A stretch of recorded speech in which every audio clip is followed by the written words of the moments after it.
cruz e de si mesmo não reclamou. Abriu sua mão e a estendeu no madeiro. Estava ferido o próprio carpinteiro. Estava ferido o grande Cordeiro.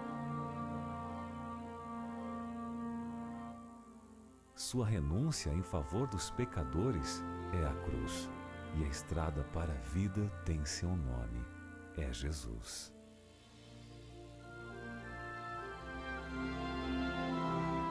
Nessa terra, sua vida foi marcada por passos de renúncia.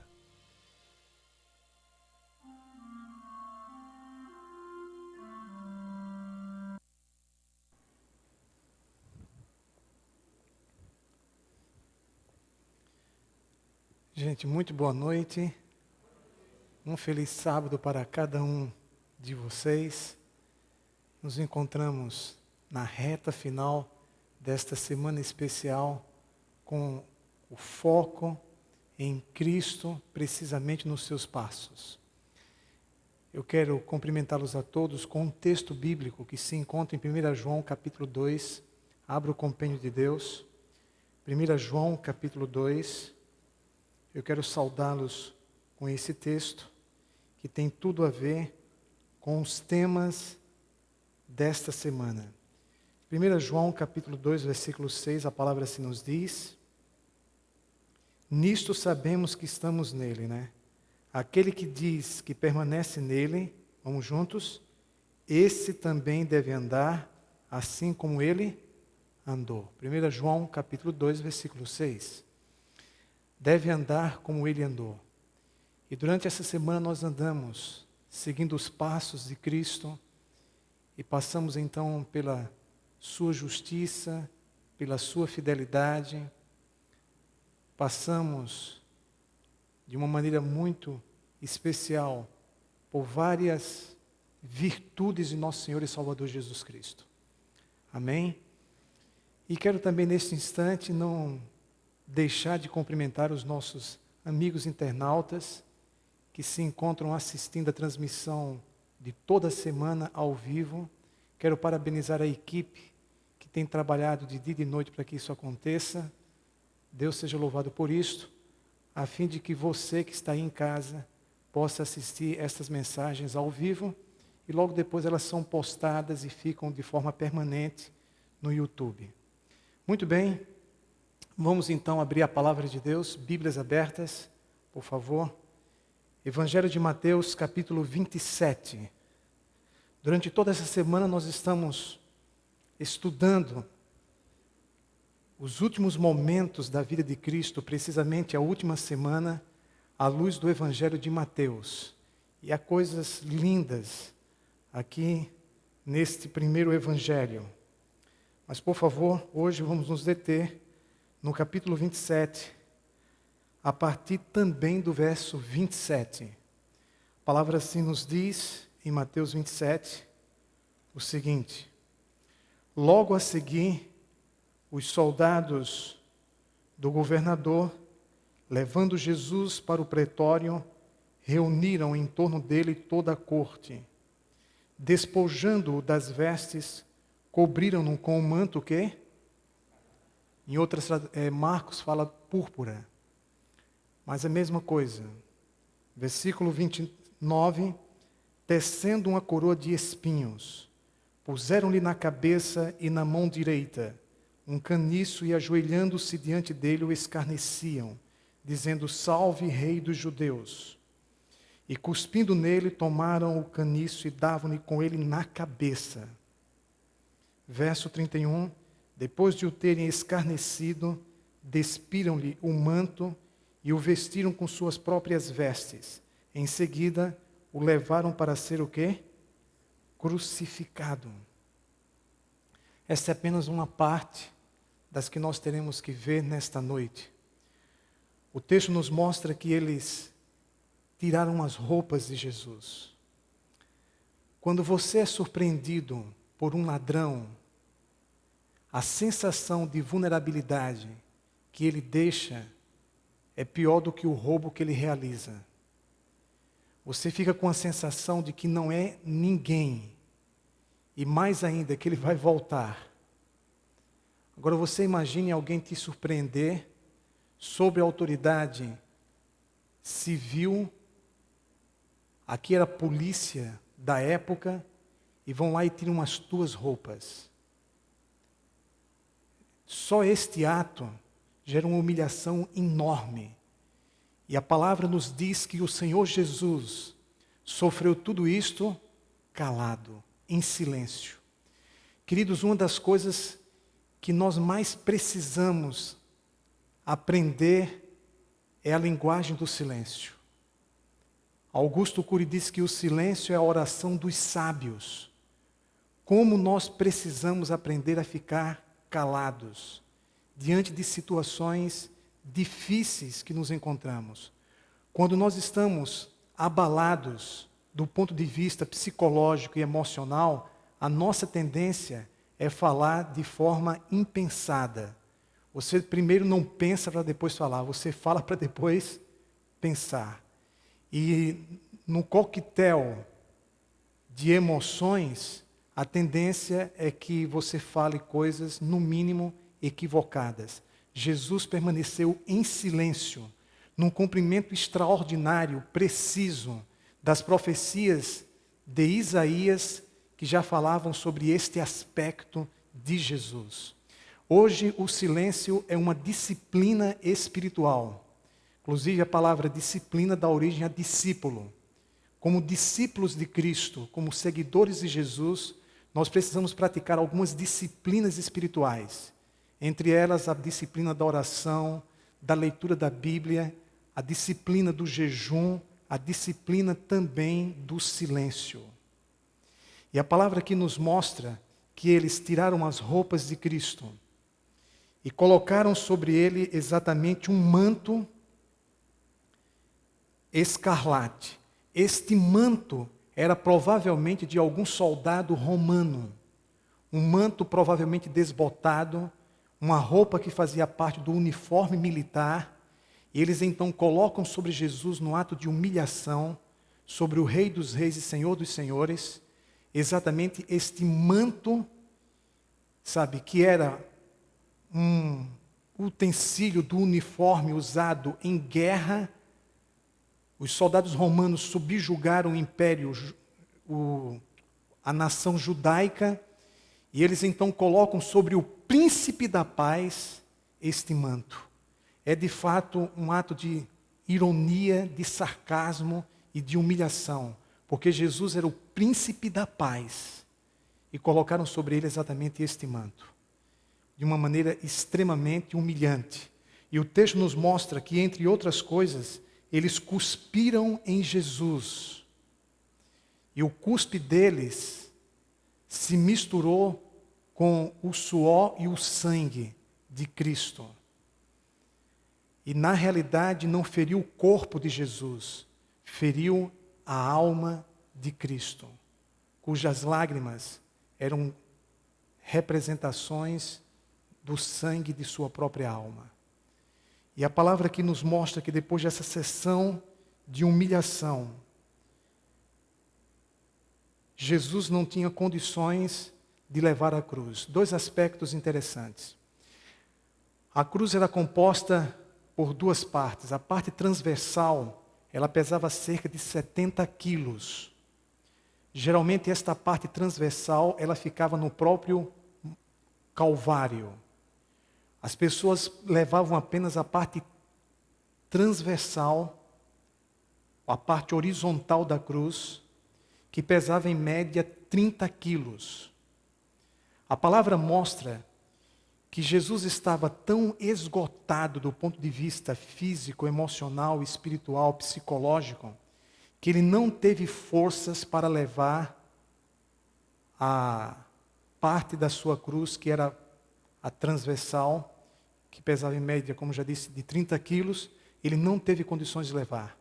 E como eles não poderiam ter atrasos naquela ocasião por causa da Páscoa, era uma sexta-feira, eles estavam preocupados com o relógio e não com o ser humano. Eles então obrigaram Simão como nos diz aqui, por favor. Versículo 32. Ao saírem, encontraram um sireneu, chamado o quê, queridos? Simão, a quem foi obrigado a carregar-lhe a cruz. Este Simão sirineu provavelmente era um homem de cor, um prosélito do judaísmo, que se encontrava em Jerusalém para oferecer um cordeiro. E ele estava com seus 2 filhos, Rufo e Alexandre. Rufo e Alexandre são mencionados no Evangelho de Marcos. Como o Evangelho foi escrito cerca de 30 anos depois do ocorrido, subentende-se que Simão era conhecido pela igreja da época e seus 2 filhos, na época da crucifixão de Cristo, eram crianças. Então, ele foi juntamente com seus 2 filhos que se tornaram discípulos de Cristo, o que nos leva a crer que toda a família de Simão, por causa desse contato dele com Jesus e com o madeiro, o contato dele com o Cordeiro de Deus que tira o pecado do mundo, graças a esta experiência, Simão foi transformado e convertido. Ele foi uma das pessoas que esteve mais próximas de Cristo, sabe, ao percorrer aquela distância que dava acesso ao Calvário. Então, que experiência extraordinária Simão teve. Uma coisa que inicialmente era um símbolo de desonra, de sofrimento, não é? De forma que um romano não era crucificado. A forma mais vergonhosa, dolorosa, humilhante de alguém morrer era exatamente na cruz. E ele ajudou a Jesus a conduzir a parte transversal da cruz. Isso me sensibiliza. E é uma referência num texto de 1 Coríntios. Por favor, vamos abrir a Bíblia. Bíblias abertas, por gentileza. 1 Coríntios, capítulo 13. Ou é capítulo 13, versículo 4. Alguém leia para a gente 1 Coríntios 13, versículo 4, por favor. 2 Coríntios 13, versículo 4. Quem é que pode ler para a gente?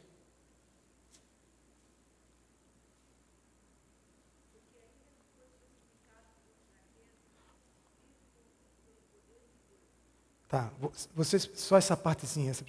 Foi crucificado com... Eu não entendi, foi crucificado com o quê? Com fraqueza. Porque Jesus só passou 6 horas na cruz? Porque ele não aguentou levar a parte transversal para o Calvário. Cristo estava tremendamente debilitado. No Getsêmani, ele havia suado sangue. Hoje os estudiosos reconhecem que uma pessoa pode atingir um nível tão extremo de angústia, mas é um nível extremo de angústia, que de fato ele pode suar sangue. A medicina hoje confirma isto, este fenômeno que é relatado apenas no Evangelho de Lucas. Mais do que isso, ele passou a noite sem dormir, num estado tremendo de tensão, sendo julgado e ouvindo mentiras horripilantes a seu respeito. Jesus havia passado por aquelas sessões onde ele foi chicoteado, com sessões de 39 vezes. Então ele estava que não aguentava mais, por isso ele diz aqui, Paulo diz que ele foi crucificado com fraqueza. Está claro então agora isso, queridos? Está claro isso? E mais ainda, geralmente as pessoas crucificadas, elas passavam dias na cruz. Jesus passou apenas 6 horas, mas por favor, não é a quantidade do tempo, mas a intensidade da dor que ele sentiu, que nós vamos ver daqui a alguns instantes. E estudos chegam à conclusão de que, na realidade, Jesus morreu de um rompimento cardíaco, devido ao estado de angústia que ele passou. Veja, por favor, queridos, o que é que acontece? Por gentileza. No versículo 34, nos diz assim: deram-lhe a beber vinho com fel, mas ele, provando, não o quis o quê? Não quis beber. Ele não quis beber. Era um tipo de droga. Aqui nós temos uma lição extraordinária de Jesus no tocante ao uso das drogas. Esta droga era dada aos crucificados para diminuir um pouco da dor, mas ela entorpecia os sentidos. E Jesus não poderia ficar com os seus sentidos, de alguma forma, prejudicados pelo uso de uma droga. Ele tinha que estar numa situação de plena consciência do que estava acontecendo. Então Jesus preferiu sofrer a dor do que consumir uma droga. Hoje, queridos, há muitas pessoas que lamentavelmente recorrem ao uso de drogas. Não me refiro às drogas recomendadas pela medicina. Eu me refiro às drogas ilegais que são consumidas por pessoas que lamentavelmente se tornam viciadas e elas muitas vezes não conseguem aguentar a dor da solidão, do estresse, da ansiedade, da preocupação, e aí se envolvem com o uso das drogas. E Jesus aqui nos dá uma lição na cruz extraordinária de que devemos preferir sofrer esta dor a consumir drogas. Que coisa extraordinária, surpreendente isto. Mas esse é o nosso Cristo, que mesmo no momento extremo nos dá uma preciosa lição de temperança. E aí então ele não tomou. Mas no versículo 35 diz, depois de o crucificarem, repartiram entre si as suas vestes, tirando a sorte. O texto aqui nos elucida que Jesus ficou, na realidade, nu na cruz. Poderia haver situação mais constrangedora? E pegaram as suas vestes e lançaram sorte. Queridos, como Jesus vestiu Adão e Eva, os vestiu de luz. Quando lamentavelmente eles caíram em pecado, mais uma vez Deus vai lá, mata um cordeiro e faz uma roupa para Adão e Eva. A roupa dos sumos sacerdotes, a roupa dos anjos, a roupa dos salvos. Isso me passa a seguinte ideia: não existe estilista, não existe pessoa que conheça mais de roupa do que Jesus. Estou exagerando? Sim ou não? A roupa de frio aqui no Rio Grande do Sul deixa o povo mais bonito do que já é. A roupa de frio é elegante. Mas, queridos, como Cristo se preocupa com o nosso vestuário? Eu entendo que de maneira inteligente e espiritual, a gente também precisa se preocupar com o vestuário. Qual é a finalidade deste banco? É me acomodar quando eu o quê? Sento. Se eu sento e de repente o banco se desarma, o banco perdeu a razão da sua existência. Vocês concordam com isso? Sim ou não? Qual é o objetivo da roupa? Cobrir o corpo. Se de repente a roupa que estou vestindo não está cobrindo o corpo, ela perdeu o seu sentido. O princípio é bem simples. Vista-se com elegância, mas não com vaidade. Evite a vaidade e a sensualidade. Não só no caso das mulheres, também no caso dos homens. Alguns homens que usam as calcinhas apertadas, que parece que passaram tinta nas pernas. Mas existem uns caras que são fashion. E se vestem muito bem, e se vestem com elegância. Seja, por favor, equilibrado. E sempre que você for se vestir para vir à igreja, pergunte: Jesus, estou de boa? Não é? Estou bem vestido, inclusive para vir aqui à frente. Gente, que, por favor, me levem a sério. É só uma visão espiritual que nós estamos tendo, né?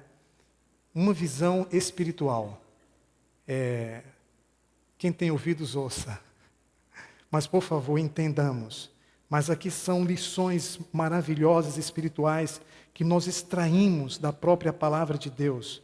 E aqui nos é dito, queridos, que Jesus ouviu impropérios, uma série de coisas, mas eu quero chamar-lhes a atenção para o versículo 45. Por favor, Evangelho de Mateus, capítulo 27. É uma corrida da fé pelas páginas da palavra, mas vamos entender o que a Bíblia nos diz. Por favor, Mateus capítulo 27, versículo 45. Desde a hora sexta até a hora nona, houve trevas sobre o que, queridos? Sobre toda a terra. Desde a hora o quê? Desde que horas? Até a hora nona. Isso aqui equivale a que horário? Queridos, nesse período, Jesus ficou calado. Foram 3 horas de silêncio absoluto. Antes dessas 3 horas, Jesus pronunciou algumas frases. Antes dessas 3 horas. Mas durante estas 3 horas, ele ficou calado.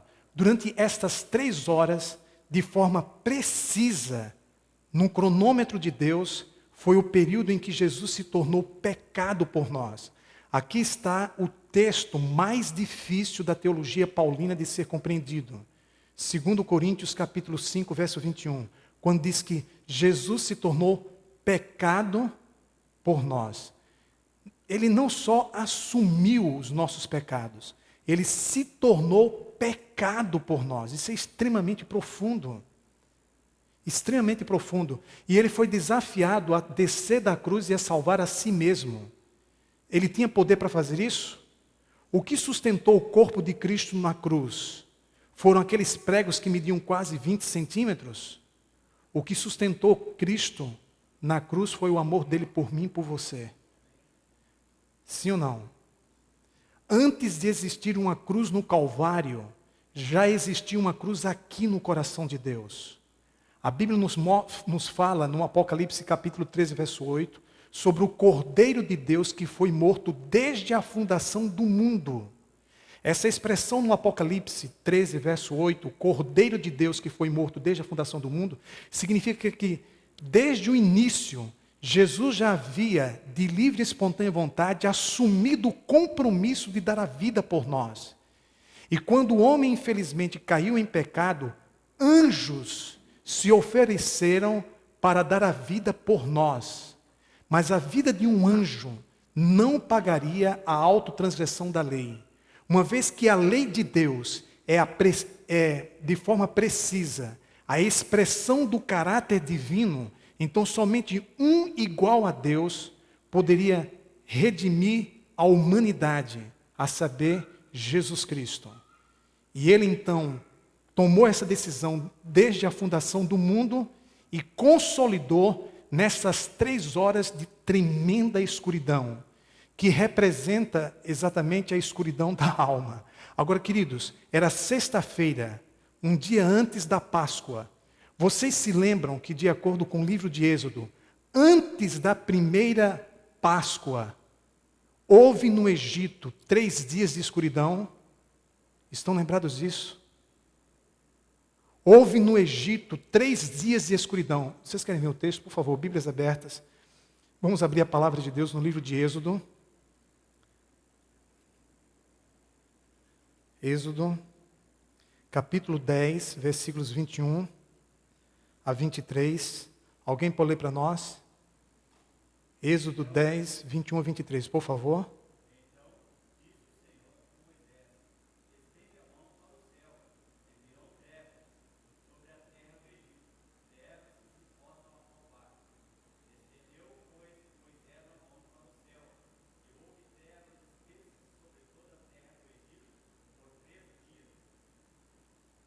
Isto antes da primeira Páscoa. 3 dias de plena escuridão. Antes da Páscoa, houve ali na cruz 3 horas de tremenda escuridão. E durante essas 3 horas, no cronômetro de Deus, de forma precisa, Jesus se tornou pecado.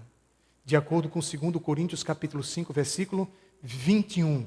Mais ainda, queridos, após então essas 3 horas, as trevas se dissiparam e 3 coisas sobrenaturais aconteceram.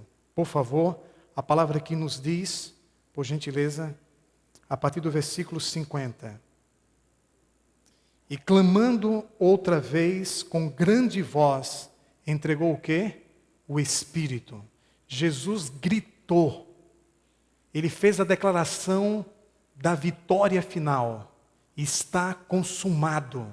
Isto evidencia que ele estava em plena consciência de tudo o que estava ocorrendo. Mais ainda, queridos, versículo 51 diz: eis que o véu do santuário se rasgou, o que mesmo? Em duas partes, de alto a baixo, tremeu a terra, fenderam-se as rochas, abriram-se os sepulcros, e muitos corpos dos santos que dormiam ressuscitaram. E saindo dos sepulcros depois da ressurreição de Jesus, entraram na cidade santa e apareceram a muitos. Então, por favor, para aí, olhe para cá. Ocorreram 3 fenômenos sobrenaturais. Qual foi o primeiro? Primeiro fenômeno. Simultâneos. O véu que no santuário dividiu o Santo do Santíssimo, por uma mão misteriosa, ele foi rasgado de alto a baixo. O Espírito de profecia diz que a mão que rasgou o véu de alto a baixo foi aquela mesma mão que há 600 anos atrás, no palácio de Beltesazar, ele então escreveu Mene, Mene, Tekel, Parsim, o juízo de Deus. Foi a mesma mão, e não foi a mão de Deus. Foi a mão de um anjo magnífico em luz e poder. Esse mesmo anjo então rasga o véu. Ocorre um terremoto. Há o tremor então em toda a terra. E aí o que é que acontece mais, queridos? As tumbas se abrem. Não sei como era o cemitério dos judeus, mas tumbas se abriram. E essas tumbas foram abertas por ocasião da morte de Cristo e ficaram aguardando até a ressurreição de Cristo. Quando Cristo ressuscitou, essas pessoas também ressuscitaram. E o que foi mais que aconteceu? Vocês se lembram que quando a lei foi dada no Monte Sinai, houve tremor da terra? Houve um terremoto? Queridos, isso aqui significa, de maneira secundária, é uma sinalização de que naquele momento Jesus obteve a vitória sobre a maldição da lei. A alma que pecar essa, morrerá. Jesus não veio para abolir a lei, mas para cumpri-la. E como ele a cumpriu de forma precisa, houve um terremoto que me faz lembrar de quando Deus entregou para Moisés as 2 tábuas da lei, e nesse momento, de forma teológica, Jesus então acaba com a maldição da lei. Segundo, Jesus acabou com um sistema milenar de sacrifícios de cordeiros. A partir daquele momento, a lei cerimonial havia cumprido o seu papel em elucidar de forma didática o plano da redenção. Então, esta cerimônia, milenar, ela se rompeu ali com a morte de Cristo, quando o véu foi rasgado de alto a baixo. Terceiro, Jesus obteve vitória plena sobre o último inimigo a ser vencido, a morte. A ressurreição dessas pessoas mostra então que o Filho de Deus tinha poder para vencer a morte. E o fato, queridos, é que alguns estudiosos acreditam que essas pessoas que ressuscitaram, elas na realidade são aqueles 24 anciãos que são apresentados no livro do Apocalipse. Por ocasião da festa da Páscoa, cerca de 1 milhão de turistas enchiam a cidade. Vocês imaginem numa cidade aqui como Porto Alegre, 1 milhão de turistas aqui. Numa cidade como Gramado e também a cidade de Canela, 1 milhão de turistas. Dá para você entender o que a agitação, era uma agitação tremenda. Então, 24 pessoas ressuscitadas, diluídas no universo de 1 milhão de turistas, fora os habitantes de Jerusalém, quase que não se deu para perceber. Mas eles entraram em contato com as pessoas, conversaram e testemunharam a respeito de Jesus Cristo. O único evangelho que cita esse episódio é exatamente o evangelho de Mateus. Então são coisas lindas, extraordinárias, que ocorreram por ocasião do sacrifício do nosso Senhor e Salvador Jesus Cristo. Mas uma coisa nos chama aqui a atenção, é exatamente o fato de que Pilatos ordenou que colocassem na cruz de Cristo nas 3 línguas. Quais são as 3 línguas? No hebraico, a língua da religião. No latim, a língua de Roma, a língua da lei, do poder civil. E também no grego, que era a língua da cultura. Então Jesus foi apresentado como Rei dos Reis e Senhor dos Senhores nas 3 línguas, com influências na cultura, com influências nas leis civis e com influência na religião. Mas aqui eu vejo o primeiro folheto missionário.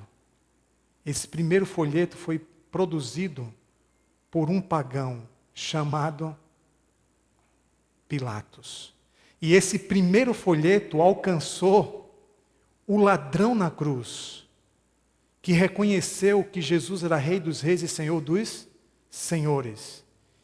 Deus trabalha de muitas formas e de muitas maneiras. Nós não podemos limitar, as ações de Deus na história e na vida do ser humano, como Ele nos surpreende. E ali nós tínhamos exatamente o bom ladrão e o ladrão que não era tão bonzinho. Quem já viu aqui um ladrão bom? Mas a tradição chama, Dimas e Gessas, de acordo com a tradição, eram os nomes dos 2 ladrões, e um deles aceita Jesus como o Senhor e o Salvador de sua vida, e o outro o rejeita. E naquela ocasião, queridos, ocorreu um cumprimento da profecia. No decorrer desta semana nós temos perguntado, com quem temos nos identificado? Com quem nos identificamos? Nos identificamos com o bom ladrão ou com aquele que rejeitou a Cristo? Queridos, a experiência de Dimas nos mostra que uma decisão ao lado de Cristo vale muito mais do que todas as decisões erradas que tomamos em nossa vida. A única bola dentro que aquele homem deu de fato foi ter entendido que Jesus era o Salvador. Provavelmente ele já tinha ouvido falar sobre Cristo, como você também tem ouvido falar sobre Jesus. Provavelmente ele já tinha participado de alguns círculos onde as pessoas falavam a respeito de Cristo e da palavra de Deus. E naquele momento, quando ele olhou para o Filho de Deus, se esvaindo em dor, com o seu sangue escorrendo sobre o madeiro do perdão, o Espírito Santo atuou em seu coração. E ele, naquela situação extrema, quando Cristo estava sendo crucificado como ele entendeu que ele era merecedor, mas que Jesus não merecia aquilo. E de uma forma surpreendente, ele não compreendeu de forma plena o plano da redenção, mas ele aceitou a Cristo como Redentor de sua vida. E Jesus ali lhe fez uma preciosa promessa. Em verdade, hoje te digo, estarás comigo no paraíso. Não naquele dia, porque 3 dias depois, quando ele ressuscitou, que Maria veio ao seu encontro e disse, não me toques, porque ainda não subi ao Pai. Mas aquele ladrão há de ressuscitar. E por ocasião da ressurreição, ele terá um encontro perfeito com Cristo.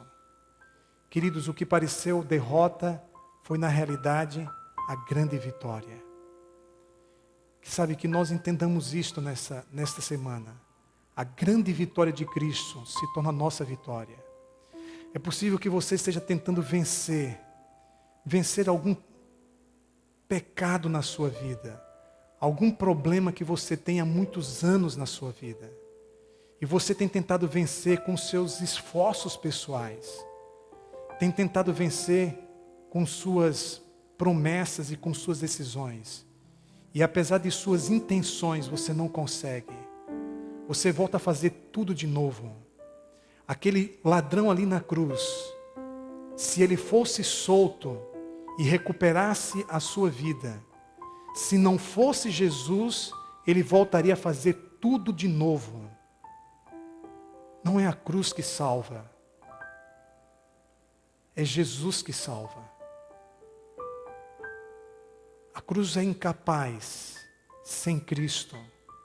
O poder da cruz é Jesus. O poder de Jesus não é a cruz. O poder da cruz é Jesus Cristo. A semelhança de Dimas, como também de Gestas, se os dois fossem tirados da cruz, voltariam a fazer tudo de novo, voltariam para o mundo do crime de novo, sim ou não? Porque não é o castigo que transforma o homem, não é a punição que transforma o homem, é exatamente o amor de Cristo que transforma, o poder de Cristo que restaura o ser humano. Às vezes, nós queremos nos punir por erros que cometemos na vida. Às vezes nós queremos nos castigar por coisas erradas que temos feito ou que temos falado. Queridos, por favor, você não precisa se autopunir. Você não precisa ser castigado. Isso não vai curar a tua alma. Ah, mas assim eu vou deixar de fazer as coisas por medo. Você não tem que deixar de fazer as coisas erradas por medo. Você tem que deixar de fazer as coisas erradas por amor. Esta é a grande lição da justificação pela fé. Somente o amor de Cristo pode transformar a tua mente, o teu coração e te libertar de um pecado que atormenta a tua vida há anos. Somente o amor de Jesus. E foi o amor de Cristo derramado no coração de Dimas que transformou a sua vida.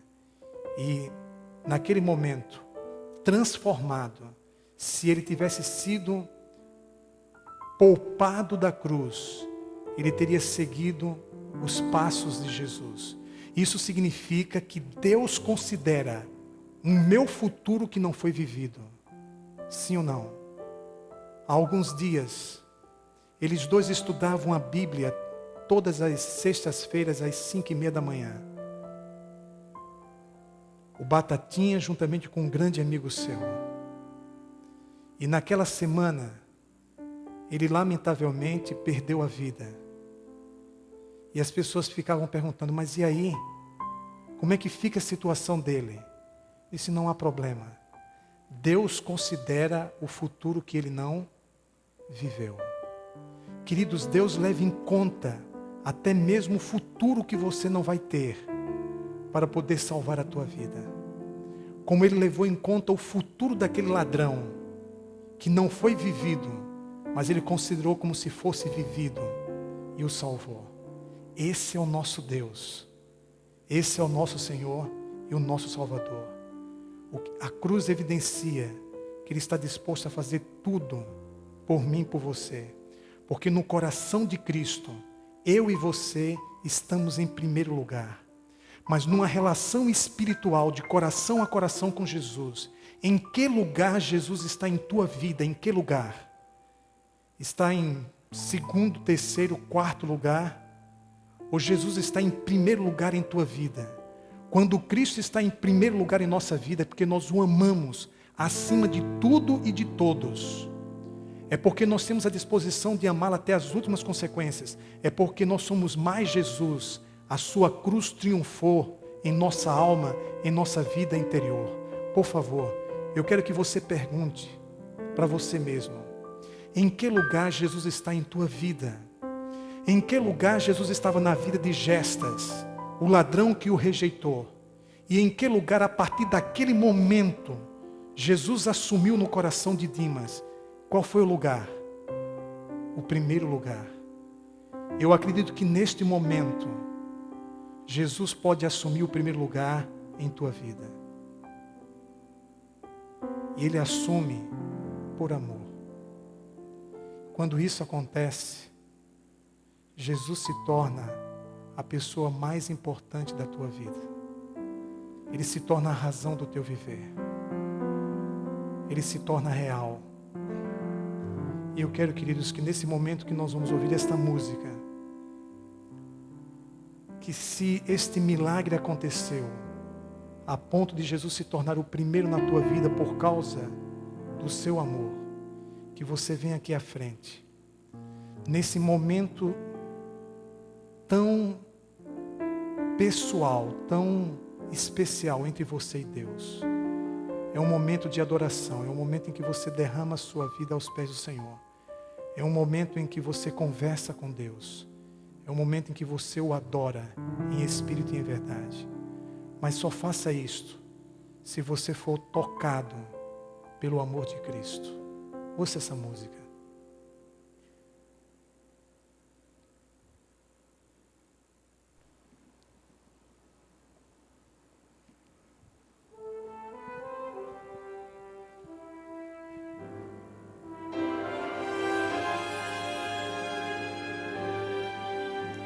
No trono do viver só existe lugar para lugar de quem governa todo o ser. No trono do viver só pode haver um Senhor. Se forem dois, um será amado e outro rejeitado.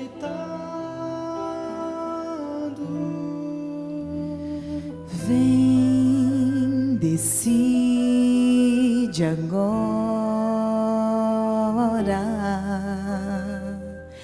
quem vai ocupar seu coração.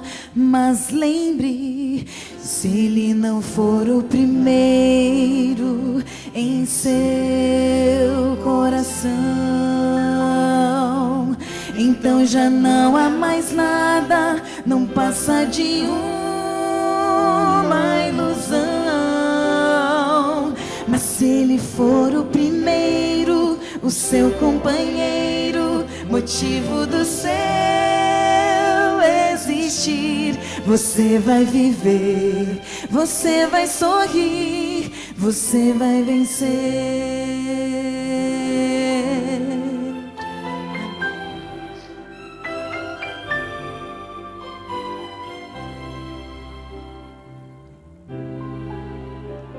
Um novo dia vai nascer pra você e pra mim.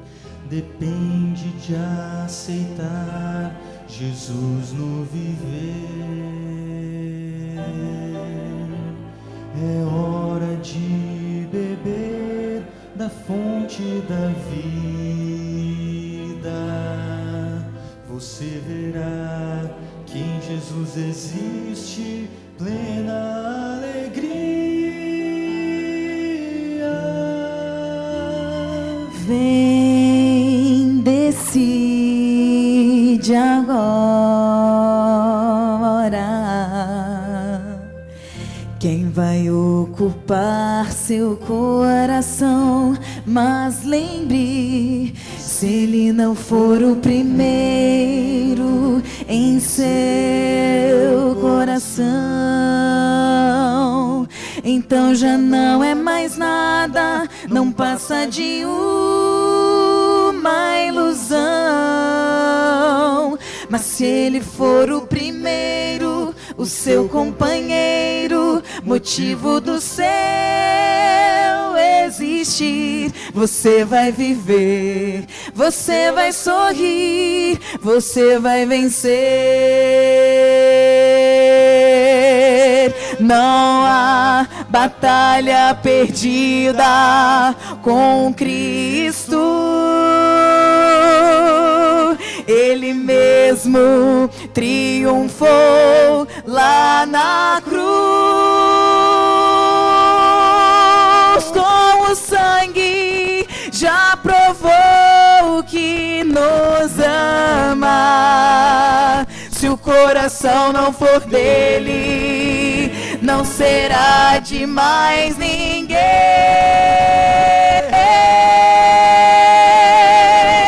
Se ele não for o primeiro em seu coração, então já não é mais nada, não passa de uma ilusão. Mas se ele for o primeiro, o seu companheiro, motivo do seu existir, você vai viver, você vai sorrir, você vai vencer, você vai viver, você vai sorrir, vai vencer.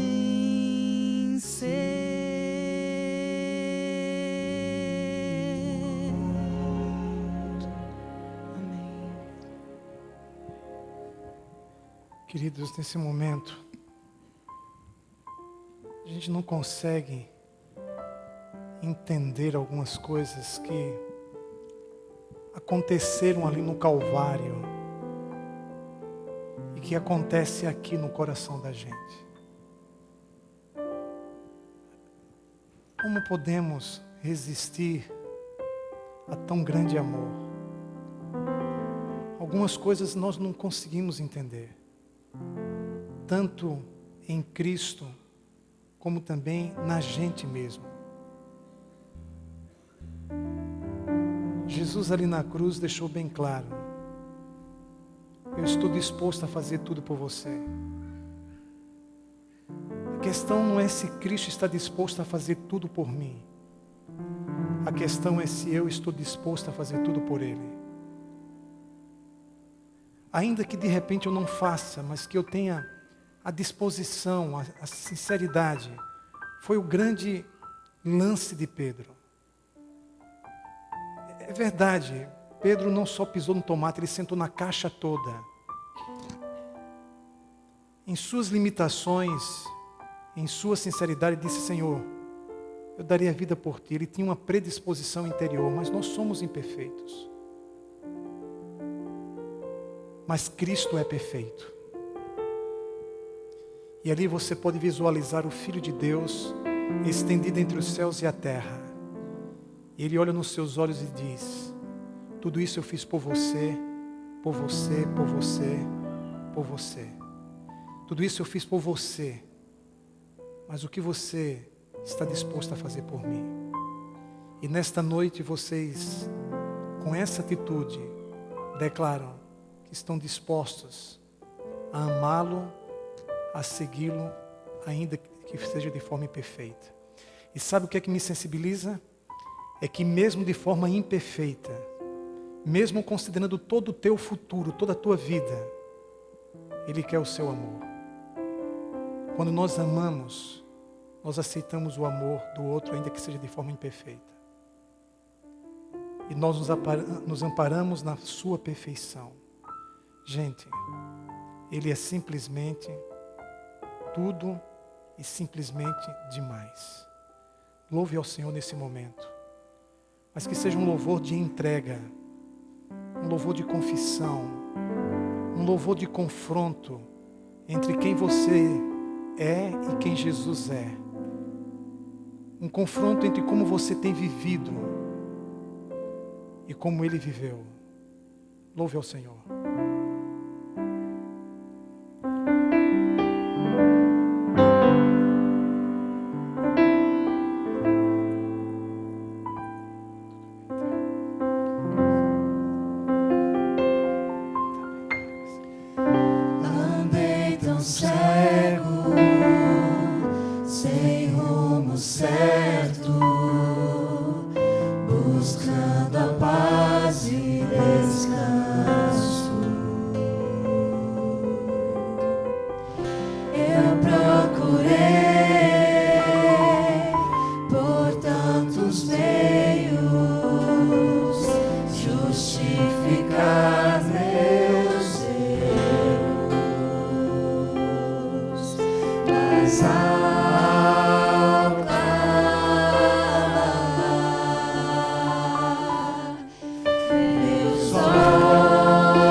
olhar para a cruz, eu entendo o amor derramado ali na origem, sacrifício de sangue por um pecador, não sou merecedor,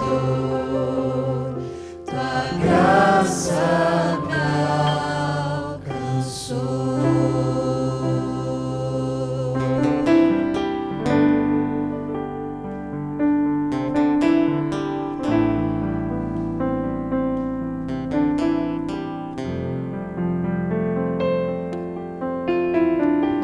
E ao ver tua glória naquele dia, me alegrarei em gratidão.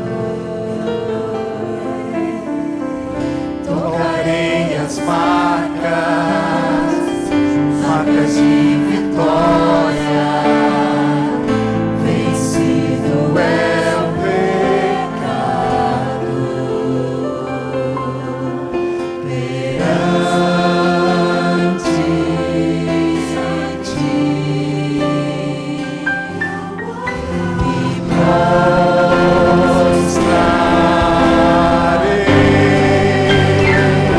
e ao olhar pra cruz, eu entendo o amor derramado ali por mim,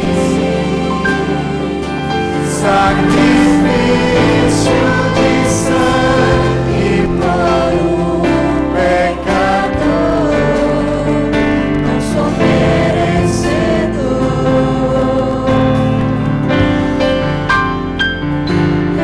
Olhar pra cruz, eu entendo o amor derramado ali por mim,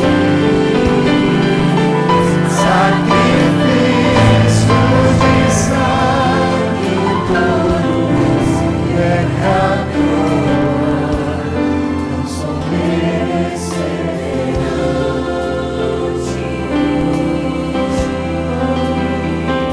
não sou merecedor, tua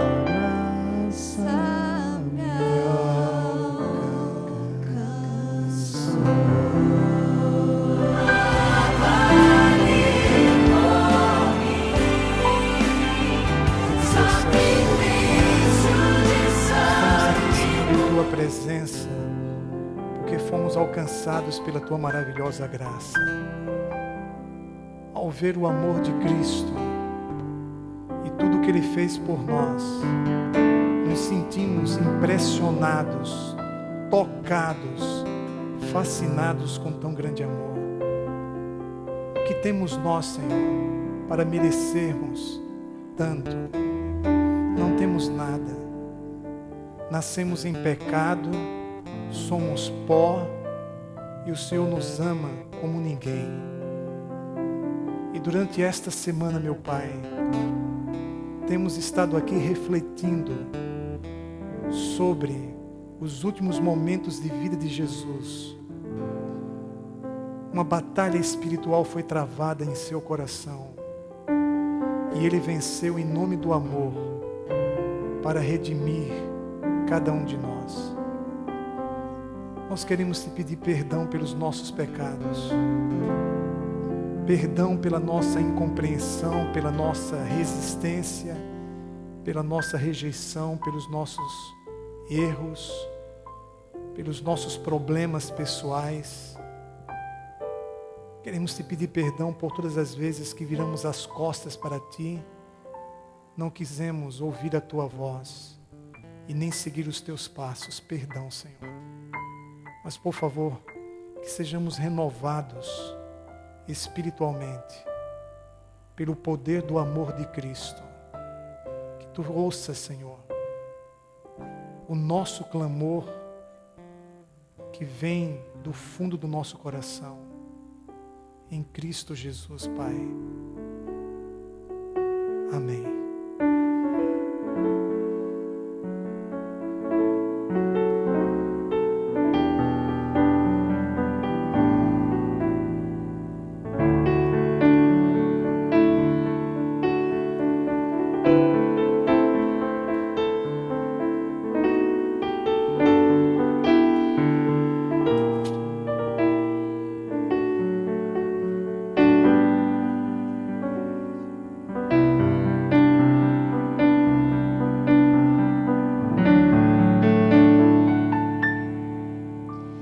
Em meio à tempestade, em nossa escuridão, se tudo está perdido, não vejo solução. Se minha vida toda parece escurecer e todo sofrimento eu não compreender, preciso ser lembrado que estás a me amparar e tudo aquilo que me aflige quero te entregar. Quero me entregar, Senhor. Quero minha vida entregar. Quero que tua graça venha me envolver. Quero renascer de novo, meu passado esquecer. Quero ver o teu poder me transformar. Em meio ao sucesso. Em meio ao sucesso e êxito sem fim, coberto de vitórias e bênçãos só pra mim. Todos os meus sonhos. Se todos os meus sonhos eu puder realizar, se todo menor esforço eu tudo alcançar, preciso ser lembrado que tudo vem de ti e como consequência eu quero te servir. Quero minha vida entregar. Quero que tua graça venha me envolver. Queremos renascer de novo.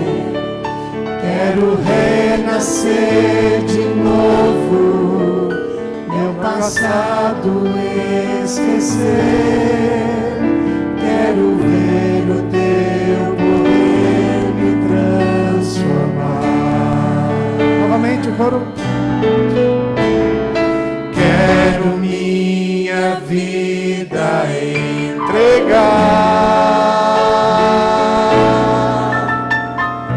Quero que tua graça venha me envolver. Quero renascer de novo, meu passado esquecer. Quero ver o teu poder me transformar. Queridos, esse momento, mais do que um momento de louvor, é um momento de adoração, é um momento em que o Espírito Santo está atuando e ministrando no nosso coração. Então, durante um minuto, converse com Deus sobre o que você ouviu hoje aqui neste lugar, sobre o que você cantou, sobre a sua vida. Nós queremos ter agora um momento de oração, só você e Ele. Ore, derrame sua vida aos seus pés e logo depois nós vamos ouvir uma outra música e sairemos louvando ao Senhor. Ore agora.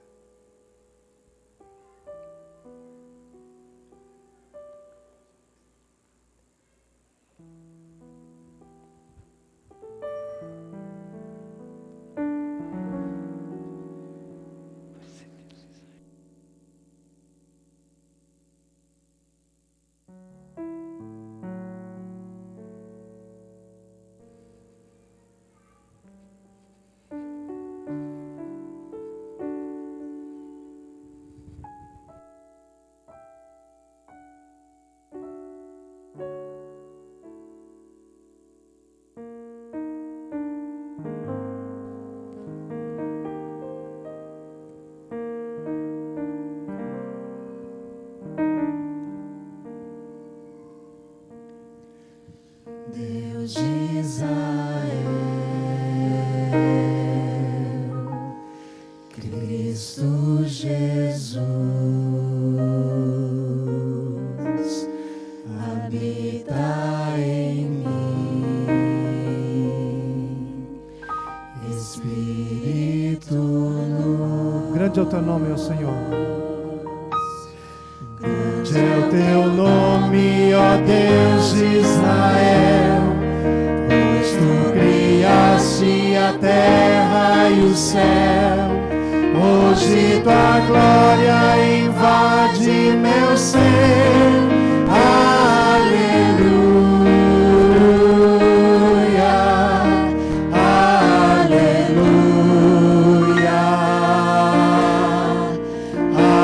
aleluia, aleluia.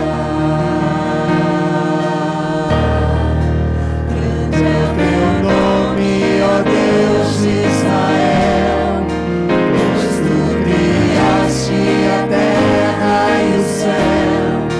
Hoje tua glória invade meu ser. Aleluia,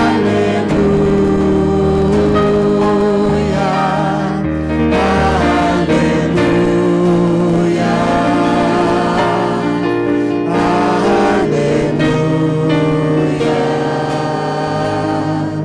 aleluia. Mais uma vez.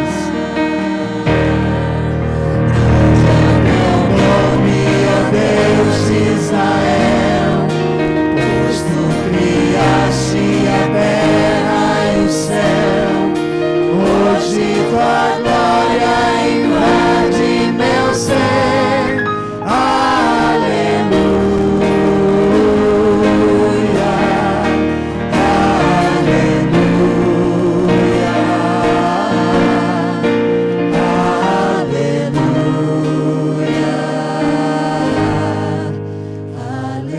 aleluia,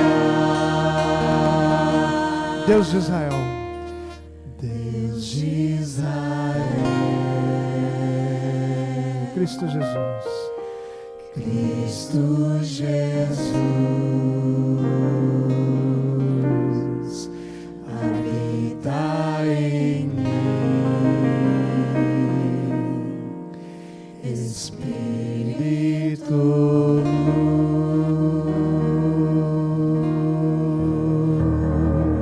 luz. amém?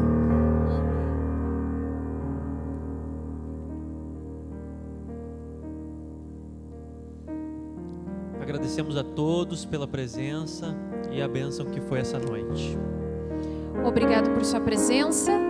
E amanhã todos estamos convidados para estar aqui às 9 horas da manhã. Lembrando também do programa especial da noite. Amanhã, às 20 horas, Impacto da Cruz. Não perca.